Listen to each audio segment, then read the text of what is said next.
Gabbar Singh cinema super duper అయింది, block buster అయింది. ఇలా ఎంత చెప్పినా తక్కువే అని మీడియా మిత్రులే చెప్తున్నారు.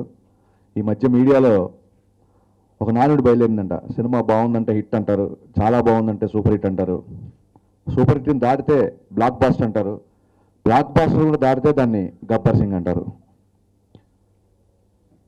పవర్ స్టార్ పవన్ కళ్యాణ్ గారు ఒకరోజు పిలిచి దబంగ్ సినిమాని తెలుగులో చేద్దాం అనుకుంటున్నాను, ఆ టైటిల్ గబ్బర్ సింగ్ అని చెప్పారు. చెప్పగానే నాకు వచ్చిన ఎక్సైట్మెంట్ అంతా ఇంత కాదు. స్వతహాగా హిందీ సినిమాల మీద చిన్న అవగాహన ఉండి, అందులోనూ షోలే సినిమా అంటే చాలా పిచ్చి ఉండి, అలాంటి ఒక గబ్బర్ సింగ్ అనే టైటిల్తో సినిమా తీసే అవకాశం నాకు వచ్చినందుకు చాలా ఎక్సైట్ అయ్యాను. ఫస్ట్ ఆయన ఏ ముహూర్తాన గబ్బర్ సింగ్ అనే సినిమాకు పేరు పెట్టారో, ఆ ముహూర్త బలమా సంకల్పమా మాకందరికీ ఉన్న సినిమా మీద ఉన్న పిచ్చ తెలియదు, కానీ ఆ రోజు నుంచి ఒక పాజిటివ్ వైబ్రేషన్ స్టార్ట్ అయింది. ఈ సినిమా చాలామందికి, కొన్ని కోట్ల మందికి రీచ్ అవ్వడానికి ఫస్ట్ రీజన్ మీ మీడియా. అంటే ఇలా సినిమా హిట్ అయిన తర్వాత సాంగ్స్ క్లిప్పింగ్స్ ఛానల్స్లో ప్రింట్ మీడియాలో చేయడం కాదండి. ఎప్పుడైతే ఫస్ట్ ఒక 30 seconds టీజర్ రిలీజ్ అయిందో, నాకు కొంచెం థిక్ ఉంది కానీ దానికి ఒక లెక్క ఉంది, ఆ టీజర్ ఎప్పుడైతే రిలీజ్ అయిందో ఇర్రెస్పెక్ట్ ఆఫ్ ఎనీ కన్సర్న్, అంటే మాకు సంబంధం లేకుండానే మీడియా విపరీతంగా టీజర్ని ఛానల్స్లో ప్రమోట్ చేసింది. అసలు అప్పుడు ఏ ఛానల్ వాళ్ళు ఎవరు ఏంటి, మమ్మల్ని ఎవరు అడుగుతున్నారు ఏంటి కూడా మాకు సంబంధం లేదు. అంటే మీడియాలో కూడా ఈ సినిమా పెద్ద హిట్ అవ్వాలని ఒక పాజిటివ్ వైబ్రేషన్ మీడియా నుంచి, ఫ్యాన్స్ నుంచి, మిగతా హీరోల ఫ్యాన్స్ నుంచి, ఈసారి ఈ సినిమా పెద్ద హిట్ అవ్వాలి. మిగతా హీరో ఫ్యాన్స్ కూడా నాకు మెసేజ్లు, సార్ ఈ సినిమా చాలా బాగుంటుంది, పెద్ద హిట్ అవుతుంది, మాకు ఆ కలర్ కనబడుతుంది ఆ టీజర్లో, పోస్టర్లో. సో బేసిక్గా ఎప్పుడైతే పవర్ స్టార్ పవన్ కళ్యాణ్ గారు ఈ సినిమాకి గబ్బర్ సింగ్ అని నామకరణం చేశారో అప్పటి నుంచే టోటల్ ఒక పాజిటివ్ వైబ్రేషన్ స్టార్ట్ అయింది ఈ సినిమాకి. కృతజ్ఞతల విషయం చెప్పుకొని వస్తే, ఆల్రెడీ చాలా ఇంటర్వ్యూల్లో చాలా చోట్ల చెప్పాను, పవర్ స్టార్ పవన్ కళ్యాణ్ లేకపోతే గబ్బర్ సింగ్ లేదు. ఆ సినిమా ఇలా రావడానికి కారణం గణేష్ గారు లేకపోతే ఆ సినిమా ఇలా ఉండేది కాదు. ఫస్ట్ నేను కృతజ్ఞత చెప్పుకునేది మా డైరెక్షన్ డిపార్ట్మెంట్, ఎల్పి రామారావు గారు, రాజశేఖర్, సతీష్, విజయ్, బాబీ, ఒక్కళ్ళు కాదు, డే అండ్ నైట్ ఈ సినిమాకి నాకంటే ఎక్కువ కష్టపడింది మా direction department. Especially post production టైంలో నేనున్న ఒక 2 గంటలు, అంటే ఎట్టి పరిస్థితిలో ఇంత మంచి సినిమాని వేసవికి అందించాలి అని చెప్పి డే అండ్ నైట్ మేము తపన పడుతుంటే, ఒక పక్క నేనున్న ఒక 2 గంటలు 3 గంటలు విశ్రాంతి తీసుకోవడానికి టైం దొరికింది. కానీ మా డైరెక్షన్ డిపార్ట్మెంట్ అయితే కంటిన్యూగా 3 రోజులు నిద్రపోకుండా పనిచేసిన రోజులని. సో పత్రికా ముఖంగా గైస్, మీరు లేకపోతే గబ్బర్ సింగ్ సినిమా లేదు, మీకు అందరికీ నేను చాలా రుణపడి ఉంటాను. ఇకపోతే స్క్రిప్ట్ విషయంలో రమేష్ రెడ్డి గారు, నేను అసిస్టెంట్ డైరెక్టర్ ఉన్నప్పటి నుంచి నాతో పాటు ట్రావెల్ చేస్తున్నారు. నా మిరపకాయ సినిమాకి పనిచేశారు. అలాగే ఆటోగ్రాఫ్ సినిమాకి నేను సతీష్ వైగేషన్ గారు పనిచేసాము. ఆల్రెడీ నార్త్ ఇండియాలో పెద్ద హిట్ దబంగ్, కానీ అది ఒక సౌత్ ఇండియన్ సినిమా లాగే ఉంది. మనం కొత్తగా సౌత్ ఇండియన్ సినిమా చేయాలంటే మనం దీనికి చాలా కష్టపడాలి. సో ఈ సినిమాకి త్రూఅవుట్ సినిమా మనం సాటిస్ఫాక్షన్, అంటే మనం తృప్తి పడేలాగా పేపర్ మీద వచ్చేంత వరకు మనం షూటింగ్ వెళ్ళట్లేదు అని రిక్వెస్ట్ చేస్తే రమేష్ రెడ్డి గారు, సతీష్ వైగేషన్ గారు ఈ స్క్రీన్ ప్లే విషయంలో నాకు బాగా సహకరించారు. మీ ఇద్దరికి ఎంత పెద్ద హిట్ రావడానికి మీ ఇద్దరి కంట్రిబ్యూషన్ ఏంటో నాకు తెలుసు. మీ ఇద్దరికి లైఫ్ లాంగ్ రుణపడి ఉంటాను. పోతే జేని విన్సెంట్ గారు, నాది 3వ సినిమా అయితే ఆయనది ఊరికే ఒకసారి అడిగాను, సార్ మీది ఇప్పుడు ఎన్నో సినిమా అంటే ఐ థింక్ ఇట్స్ 143 అన్నాడు. నాది 3వ సినిమా అయితే ఆయన 143వ సినిమా. అంత పెద్ద కెమెరామెన్, అంత అనుభవం ఉన్న కెమెరామెన్ నాకు ఈ సినిమాకి లభించడం నిజంగా నా అదృష్టం. ఆయన సెట్లో నేను గాడ్ అని పిలిచేవాడిని. ఆల్మోస్ట్ లైక్ ఆయనతో కంపేర్ చేస్తే నా ఎక్స్పీరియన్స్ కానీ అనుభవంగా నథింగ్. అయినా సరే ఎప్పుడు నన్ను ఒక పెద్ద డైరెక్టర్గా చూసేవాళ్ళు. నాకేం కావాలో, ఒకవేళ కొంచెం కష్టమైనా కొంచెం ఇబ్బందిగా ఉన్నా ఈ డైరెక్టర్ అడుగుతున్నాడు అని చెప్పి ఆయన డే అండ్ నైట్ శ్రమించారు. అండ్ పోస్ట్ ప్రొడక్షన్ టైంలో ఆయన అంతే వరుసగా 3 రోజులు నిద్రపోకుండా పనిచేశారు. ఏం లేదు, మా అందరి ఈ కష్టం మీకు సమ్మర్కి రావాలని. చాలా మంచి సినిమా సమ్మర్ దాటిపోయింది, అయ్యో ఈ మంచి సినిమా సమ్మర్లో వచ్చుంటే బాగుండేది, ఇలాంటి టాక్ ఊహించుకుంటేనే మాకు వెన్నులోంచి చలిపుట్టేది. కరెక్ట్గా ఈ సినిమా చేయడం ఒకటి అయితే, సినిమాని సమ్మర్ రిలీజ్ చేయడం ఒకటి అయింది. లాస్ట్ పోస్ట్ ప్రొడక్షన్ టైంలో అనుకోని ప్రాక్టికల్ ప్రాబ్లమ్స్ మూలంగా చాలా ఇబ్బంది పడాల్సి వచ్చింది. అండ్ ఈ విషయంలో మొత్తం మా టీం, మా ప్రొడ్యూసర్ గారు, నేను, మా డిపార్ట్మెంట్, మేము అందరం సాష్టాంగ నమస్కారం చేసేది పవర్ స్టార్ పవన్ కళ్యాణ్ గారికి. అంటే వాళ్ళందరూ పెద్ద హిట్ అయింది అని చాలా ఆనందంగా ఉంది. హిట్ వెనకాల ఆయన కృషి ఏంటనేది నేను ఖచ్చితంగా చెప్పాలి, ఆ బాధ్యత నాకుంది. వరుసగా సాంగ్స్ షూటింగ్ చేస్తున్నప్పుడు ఆల్మోస్ట్ సీన్స్కి షిఫ్ట్ అయినట్టు. పొద్దున గబ్బర్ సింగ్ పాట షూట్ చేసి 2 గంటలకు గబ్బర్ సింగ్ పాట ఫినిష్ చేసి 4:30 నుంచి ఆకాశం అమ్మాయి అయితే పాట షూటింగ్ వచ్చారు ఆయన. రాత్రి 12 గంటల వరకు ఆకాశం అమ్మాయి అయితే సాంగ్ షూటింగ్ చేసి 1 గంటకు ప్రసాద్కి వచ్చి 1 గంట నుంచి 4 గంటల వరకు డబ్బింగ్ చెప్పారు. అంటే పరిగెత్తించారు లిటరల్ అందరినీ. ఆయన పరిగెత్తుతూ ఆయన వెనకాల వెళ్తూ ఆయనకు అందలేమో, ఆయన స్పీడ్ని చేరుకోలేమో అన్నంత భయం వేసింది. ఆయన పడ్డ కష్టం. గుజరాత్ యాక్షన్ సీక్వెన్స్లో ఆయన రైట్ రిస్ట్ కంప్లీట్గా ఇంజూర్ అయింది. అయినా సరే ఆ గుర్రం చేసి అవ్వచ్చు, యాక్షన్ సీజ్ అవ్వచ్చు, ఎక్కడ ఒక్క రోజు కూడా అలసట లేకుండా, ఒక్క చోట కూడా బ్రేక్ లేకుండా ఆయన హెల్త్ని పణంగా పెట్టి వీళ్ళందరూ ఇంత కష్టపడుతున్నారు, వీళ్ళందరికీ సమ్మర్లో ఈ సినిమా రిలీజ్ చేయాలి అని చెప్పి మాకు ఆయన చేసిన కోఆపరేషన్ అంతా ఇంత కాదు.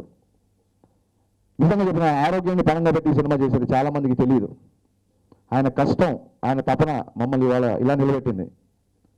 ఇందాక గణేష్ గారు చెప్పినట్టు ఇంత పెద్ద హిట్ అయ్యాక చాలా ఆనందంతో ఆయనతో షేర్ చేసుకుందాం వెళ్ళి ఎలా ఉంది ఏమంటున్నారు అంటే, మాటలు రావట్లేదు సార్, మామూలుగా మెసేజ్లు రావట్లేదు, మామూలుగా ఫోన్ కాల్స్ రావట్లేదు, ఎక్కడ చూసినా హౌస్ఫుల్స్ అంటే అభిమానులందరూ చాలా ఆనందంగా ఫీల్ అవుతున్నారు. హరీష్, అది నాకు తెలిసింది. వాళ్ళందరి పాజిటివ్ దీవెనలు మనకు ఎప్పుడూ ఉంటాయి. వాళ్ళని ఇంత ఆనందపరిచేలా చేసినందుకు, వాళ్ళు తృప్తి పడ్డందుకు వాళ్ళ పాజిటివ్ దీవెనలు, వాళ్ళ పాజిటివ్ వైబ్రేషన్స్ మీకు ఎప్పుడూ ఉంటాయి అన్నారు. ఆ తర్వాత సార్ మంది నైజాంలో మొదటి రోజు అని మాట్లాడబోతున్నా.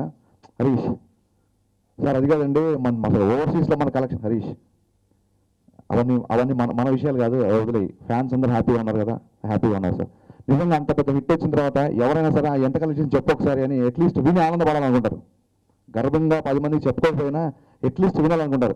నేను కలెక్షన్స్ అని చెప్పేసరికి హరీష్ ప్లీజ్ అందరం హ్యాపీగా ఉన్నాం కదా, గదిలే, అది మన చేతిలో లేదు. అంటే సినిమాలో ఒక డైలాగ్ రాశాం. అది షూటింగ్ స్టార్ట్ అయినాక ఆయనతో కలిసిన జర్నీ ద్వారా వచ్చిన డైలాగ్. డైలీ ఆయన అబ్జర్వ్ చేస్తూ ఆయన దేనికి ఎక్సైట్ అవుతున్నారు, ఆయన దేనికి రియాక్ట్ అవుతున్నారు, ఆయన దేనికి నవ్వుతున్నారు, ఇది అబ్జర్వ్ చేస్తే సినిమాలో చాలా డైలాగ్ వచ్చాయి. అండ్ సినిమాలో ఫేమస్ అయిన డైలాగ్ నాకు కొంచెం తిక్కుంది, దానివల్ల ఎక్కుంది. అది సినిమా షూటింగ్ స్టార్ట్ అయిన తర్వాత వచ్చిన డైలాగ్. సినిమాలో డైలాగ్ ఉంది. అంటే ఇందాక చెప్పాను, ఆయన ఇంత పెద్ద హిట్ అయితే ఆయన తోట పని చేసుకుంటున్నారు, ఆయన పుస్తకాలు చదువుకుంటున్నారు, ఎక్కడ దేని గురించి మాట్లాడలేదు, కనీసం ఒక ప్రెస్ మీట్ కూడా ఇవ్వట్లేదు. అంటే ఇది ఇవాళ హిట్ అయింది అన్నట్టు కాదు, అది నైజం. నేను ఆడియో ఫంక్షన్ చెప్పినట్టు ఆయన స్థానం వేరు, ఆయన స్థాయి వేరు. ఆయన నుంచి ఇన్స్పైర్ అయ్యే సినిమాలు డైలాగ్ రాశాం. ఆకాశం లాంటి ఉరుమొచ్చినా, మెరుపు వచ్చినా, పిడుగు వచ్చినా నేను ఎప్పుడు ఒకేలాగా ఉంటాను. సో నాకు ఇవాళ అర్థమైంది, సినిమా నిరాశపరిచినా, హిట్ అయినా, బ్లాక్ బాస్టర్ అయినా ఆయన ఒకేలా ఉంటారని. ఇకపోతే దేవిశ్రీ ప్రసాద్కి పాటకి, లైన్కి, బ్యాక్గ్రౌండ్ స్కోర్లో చేసిన ప్రతి సౌండ్కి కొన్ని వేల థ్యాంక్స్ చెప్పాలి. The most successful music director Devi Sri Prasad. ఆయనకి ఫస్ట్ టైం కట్ చెప్పడానికి వెళ్ళినప్పుడు ఆల్మోస్ట్ హీరో గారికి ఎలా కట్ చెప్పాను, ఆయనకి ఎలా కట్ చెప్పాను. ఆయన సక్సెస్ రేట్ ఎక్కువ, ఆయన చాలా పెద్ద మ్యూజిక్ డైరెక్టర్. నేను ఆయనతో ఫస్ట్ టైం పనిచేస్తున్నాను, దట్టు నా 3rd ఫిలిం. ఆయనకి ఊరికే పాట సిచ్యువేషన్ అని చెప్పడం కాకుండా మొత్తం కథ చెప్పడం జరిగింది. మొత్తం కథ చెప్పిన రోజు మా రైటర్ వేగే సతీష్ ఫస్ట్ ఆఫ్ నుంచి ఇది బ్లాక్ బాస్టర్ అన్నాడు. అలాగే కథ వినగానే సార్ చాలా పెద్ద హిట్ కొడుతున్నాం, థ్యాంక్ యూ వెరీ మచ్ అన్నాను ఆయన. సో కథ వినగానే వీళ్ళిద్దరూ రైట్ ఫ్రమ్ డే 1 రిలీజ్ అయ్యి సూపర్ హిట్ అంటే వీళ్ళు పెద్ద ఆశ్చర్యపోవట్లేదు. దేవిశ్రీ ప్రసాద్ గారు, వేగే సతీష్ గారు పెద్ద ఆశ్చర్యపోవట్లేదు. అండ్ దేవిశ్రీ ప్రసాద్ ఎప్పుడు అనేవాళ్ళు, సార్ మన సినిమా సూపర్ హిట్, మన సినిమా షూటింగ్ చేయాలంతే, మన ఆడియో పెద్ద హిట్, నేను మ్యూజిక్ చేయాలంతే అనేవాడు. ఇదంతా బాబు ఇంత కాన్ఫిడెంట్గా మారుతున్నాను అనుకోండి. బట్ ఆయన కాన్ఫిడెన్స్ స్క్రిప్ట్ విన్న తర్వాత ఆయనకు వచ్చింది. అలాగే ఆయన ట్యూన్స్ ఉన్న తర్వాత మా కాన్ఫిడెన్స్ మాకు రెట్టింపైంది. దేవిశ్రీ ప్రసాద్ గారికి నా హృదయపూర్వక కృతజ్ఞతలు. అలాగే గౌతమ్ రాజు గారు, నేను తీసింది నాకే కొత్తగా చూపించే ఎడిటర్ ఆయన. గౌతమ్ రాజు గారితో ఇది నా 2వ సినిమా, మిరపకాయ చేసాము, తర్వాత ఈ సినిమా చేసాము. షూటింగ్లో ఉన్న ఉత్సాహం ఎడిటింగ్లో కూడా ఉండాలంటే కొంచెం కష్టమే. ఎవరికి తను చేసిన పనికి ఇమీడియట్గా సాటిస్ఫాక్షన్ ఉంటుంది. ఇది ఇంకా చేస్తే బాగుండు, అలా చేస్తే బాగుండు, ఇలా చేస్తే బాగుండని. ద సేమ్ టైం ఫస్ట్ మనం తీసింది చూసే ప్రథమ ప్రేక్షకుడు ఎడిటర్. ఆయన ఇచ్చిన మానసిక బలం కానీ, ఆయన ఇచ్చిన ఎంకరేజ్మెంట్ కానీ అంతా ఇంత కాదు. గౌతమ్ రాజు గారు రిలీజ్ కూడా ఆయన అంతే, డే అండ్ నైట్ కష్టపడి సినిమా 11వ తారీఖు రిలీజ్ అవ్వడానికి ఆల్మోస్ట్ ఒక కోఆర్డినేటర్ లాగా మిగతా పోస్ట్ ప్రొడక్షన్, ఒక ఎడిటింగే కాకుండా మిగతా పోస్ట్ ప్రొడక్షన్ కూడా ఆయన అలా చూసుకున్నారు. అలాగే ఇంకొక బిగ్ థ్యాంక్స్ హీరో గారి కాస్ట్యూమ్ డిజైనర్ రాజేష్ మోరే. చాలామంది పవన్ కళ్యాణ్ గారు చాలా అందంగా ఉన్నారు, కాస్ట్యూమ్స్ చాలా బాగున్నాయి అన్నారు. ప్రత్యేక శ్రద్ధ తీసుకొని చాలా ప్యాషనెట్గా రాజేష్ మోరే ఆయన డిజైన్ చేసి, ఆయన కాస్ట్యూమ్ డిజైన్ చేసిన తర్వాత షూటింగ్కి వెళ్ళే ముందు నాకు కొత్త ఉత్సాహం వచ్చింది. నా సినిమా లుక్ మారిపోయింది అన్న ఫీలింగ్ తెప్పించాడు. So Rajesh, thank you very much. పేరున అందరి పేర్లు చెప్పడానికి ఇప్పుడు ఎవరు దొరికింది అంటే సినిమా రిలీజ్ అయిన 1 వీక్ కానీ మేమందరం ఇంత ఆహ్లాదంగా మాట్లాడిన పరిస్థితి ఇప్పుడు వచ్చింది. ఇంత టైం ఇప్పుడు జరిగింది. ఇంకెవరైనా పేరు పొరపాటున మర్చిపోయి ఉంటే రామ్ లక్ష్మణ్ గుర్తు చేయండి అంటే గుర్తు చేశారు. రామ్ లక్ష్మణ్ గారిని ఫస్ట్ ఒక ఫైట్ ఈ సినిమా ఒక్కొక్క ఫైట్ ఒక మాస్టర్తో వెళ్ళాలనుకున్నాను. రామ్ లక్ష్మణ్ గారితో ఫస్ట్ ఫైట్ చేయగానే పవర్ స్టార్ వీళ్ళని కంటిన్యూ చేద్దాం, వీళ్ళతో నాకు సింక్ బాగుంది అన్నారు. ఎక్కడ అతిశయోక్తి లేకుండా ఫైట్స్లో బిలీవబిలిటీ ఉంటూ స్టైలిష్గా ఉంటూ, అంటే వాళ్ళు ఫస్ట్ టైం పవన్ కళ్యాణ్ గారితో చేయడంతో బాగా ఎగ్జైట్ అయ్యారు. అండ్ ఈరోజు యాక్షన్ ఇంత బాగా రావడానికి కారణం none other than Ram Lakshman. Kabaddi fight అవ్వచ్చు, ఇంటర్వల్ ఫైట్ అవ్వచ్చు, ఓన్లీ యాక్షన్ సీక్వెన్స్ గురించి, యాక్షన్ సీక్వెన్స్లో షార్ట్స్ గురించి మాట్లాడుకుంటున్నారంటే రామ్ లక్ష్మణ్ గారి గురించి. Ram Lakshman masters, I'm extremely thankful to you. మా ఆర్ట్ డైరెక్టర్ బ్రహ్మ, తను మేము అనుకున్న దానికంటే ఈ సినిమా ఒక 3-4 నెలలు కదా, కొంచెం 3-4 నెలలు కొంచెం వెనక్కి వెళ్ళింది. అంటే షూటింగ్ బిఫోరే బ్రహ్మ మన సినిమా ఒక 3-4 మంత్స్ డిలే అయ్యేలా ఉంది, నువ్వు ఈ లోపల వేరే సినిమా నా మిరపకాయ చేశాడు అతను. వేరే సినిమా చేయంటే లేదు సార్, పవర్ స్టార్ సినిమా చేయడం నా జీవిత ఆశయం, 2-3 నెలలు కాదు, ఇంకో సంవత్సరమైనా సరే నేను ఇక్కడ ఉంటానని చెప్పి day and night schedules post అవుతుంటే, ఆర్టిస్టులు డేట్లు కుదరకపోతే ఒకసారి పాట అనుకుని ఆ తర్వాత ఫైట్ అనుకుని లేదు సీన్ అనుకుని మేము పేపర్ మీద చేంజ్ చేసినంత ఈజీగా సెట్స్ చేంజ్ చేయడం.